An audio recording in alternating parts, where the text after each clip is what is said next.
This is the story of a boy from Henryville, Indiana, in 1895. When he was 6 years old, his father passed away, and his mother had to start working in a tomato canning factory, leaving him to cook and take care of his siblings. Life hit him hard from a very young age, and because of the tough situation he faced, he had to start working as a farmhand at the age of 10. When he was in 6th grade, he dropped out of high school and began working as a carriage painter. At 16, he lied about his age to enlist in the U.S. Army. After being honorably discharged a year later, he worked as a railroad worker and studied law at the nearby university until he ruined his legal career by getting into a fight. He was forced to move back in with his mother and get a job selling life insurance. After some time, he was fired for not following orders. A few years later, he established a ferry company, which was an instant success. Later, he tried to profit from his ferryboat business to create a chemical lamp manufacturing company, only to find out that another company was already selling much better electric lamps than his. Despite all these hardships in life, this guy wouldn't give up. He transitioned to working as a tire salesman, but again lost his job when the company closed its factory. At 40, he met the general manager of an oil company who asked him to manage a gas station for him, but the station had to close down again due to the Great Depression. In that same year, the oil company offered him a rent-free gas station in exchange for paying the company a percentage of sales. He began operating the gas station and also started serving chicken and other simple meals to people stopping at the station. His fried chicken soon became a favorite in the region and made him famous within a few years. He took over the station and started a proper restaurant. After much success in this venture, he began advertising his food and, to his shock, got into a sudden dispute with a local competitor, resulting in a fatal shootout with one of his employees dying.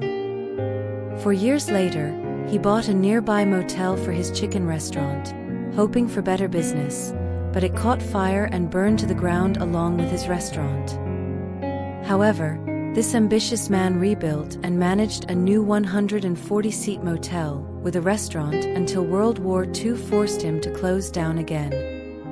When the war ended, he tried to sell his franchise concept to other restaurants. His fried chicken was rejected 1,009 times.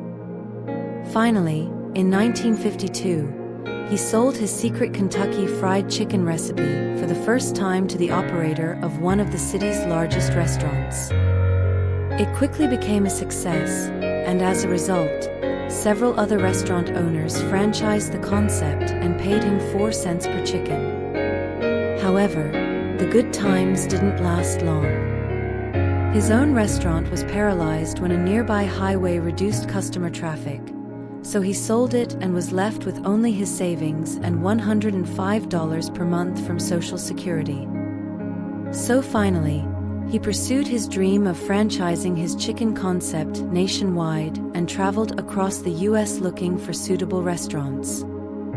He opened a new restaurant and company headquarters in 1959. He often slept in the back of his car, visited restaurants, offered to cook his chicken, and if the owners liked it, he negotiated a franchise right.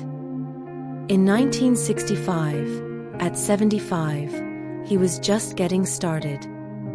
After years of rejection, misfortune, and failure, Colonel Sanders' franchising approach became a huge success. KFC was one of the first fast food chains to expand globally, opening stores in Canada, the UK, Mexico, and Jamaica in the 1960s. The Colonel remained the company's symbol even after selling it.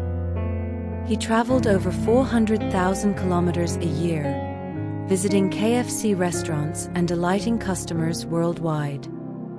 At 90, Colonel Sanders passed away.